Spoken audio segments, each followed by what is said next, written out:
proof moonshine made from dates once we were certain Amir was asleep in his cabin. It would be days, maybe weeks, before anyone noticed.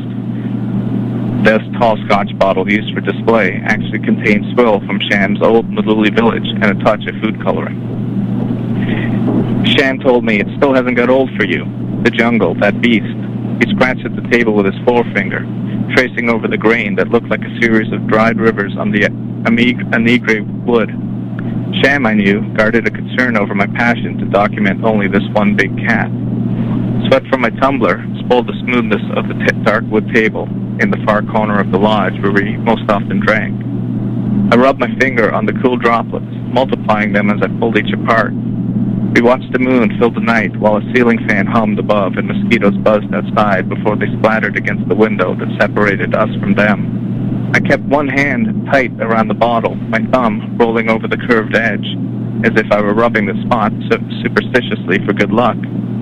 As soon as Sham finished his glass, I leaned forward to refresh it, doing any favor I could to persuade him. He was 3 glasses in and open to suggestions he might otherwise think unreasonable. "Okay, Blue Boy," he said, with a hint of mercy, "and you better appreciate this tenor. Wednesday you work for me." I caught sight of the sudden brightness of my teeth in the window. Only then did I realize I had smiled. "Just no stupidness," he added. "That was months ago," I told him. "You should get over it." I lifted my glass for a drink, forcing my lips to shrink together. "Yes, but it's still stupid, and you will never forget." He raised his eyebrows, creasing his forehead as if he were a school principal, scolding a detention student. Then he screwed the bottle cap tight with 2 quick spins and a solid crank. We clinked glasses, and Sham said, "I sure hope there will be some little thing coming into this place tomorrow that's going to distract you." I pressed my moist fingers to my forehead and replied, "And I hope she's got legs like a giraffe." He coughed down the scotch he just poured, and once he collected himself, he guffawed in that way of his, no hint of self-consciousness or strife. A belly-aching chortle, Sham's laugh would startle gazelles and cause pachyderms to peel, raising their trunks toward him as if in salute. "Yes, now you're talking," he said. "Now you're talking like a man, Blue Boy."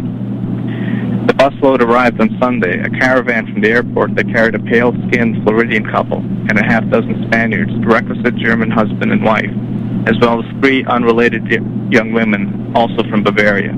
A retired Dutchman, already looking burned from the bush-veld sun, and Maria. And, that's the first few pages there of Triumph the Lion. Good stuff. And that's going to be finishing, or you're going to be finished, in the next month or so, you think? Oh, I hope so. I figure I got about 50 hours of work to do. I just got to find that 50 hours of time to get it done, and then we'll see. It's a couple of things to smooth out yet, but I'm more or less happy with it at this point. All right, good stuff. We appreciate you sharing that with us on the air today. We're actually nearing the end of our interview as well today, Adrian.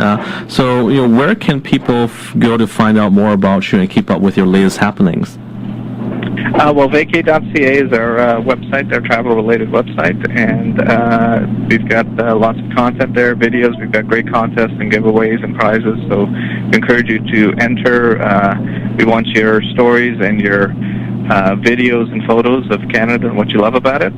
So that's vacay.ca, and also my own website, adrianbrijbassi.com, where you can find other works of mine. Okay, so that's vacay.ca. And Adrian Brijbassi, it's BRIJBASSI.com? Yes. Perfect. Fantastic, Adrian. Any final words of wisdom for aspiring writers out there today? Oh, I think it's just you have to keep going at it. It's, make sure you have a good editor. Make sure that you realize that the editing process is the most important part of it. It's not so much the writing; it's the perfecting of it. And realize that the best writing comes from the writing that you want to do for yourself, and pour as much as you can into it, and see what happens.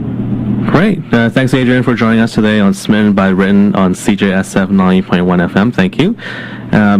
That was Adrian Brijbassi, author, journalist, and writing instructor, discussing his life, his works, and some holiday tips for everyone out there. We'll take a short break, and we'll be back with you in a moment.